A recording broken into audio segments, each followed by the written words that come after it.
విభేష నగరంలో ఒక బాలుడు అర్ధాంతరంగా మరణించడంతో ఆ బాలుడి తల్లిదండ్రులు బాలుడి పార్థివదేహంతో పాటు శ్మశానానికి చేరుకొని బోరున ఏడవటం మొదలుపెట్టారు.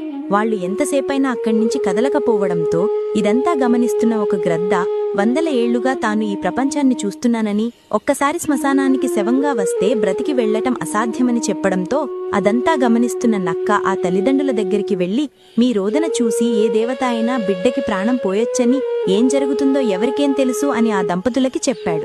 వాళ్లు త్వరగా వెళ్లిపోతే శవాన్ని పగలే తినాలని, గ్రద్ద చీకటి పడితే తినవచ్చని వాళ్లని ఆపేందుకు నక్క రెండూ తమకు తగిన వాదనను ఆ తల్లిదండ్రులకి చెప్పాయి. ఇదంతా గమనిస్తున్న రుద్రుడు ప్రత్యక్షమై ఆ బాలుడిని బ్రతికించి గ్రద్ద నక్క ఆకలి లేకుండా చిరకాలం వరకు జీవిస్తాయని శివుడు వరమిచ్చాడు.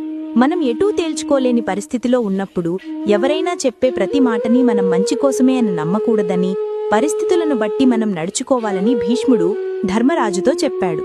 అర్థమైందా మామా? బాయ్.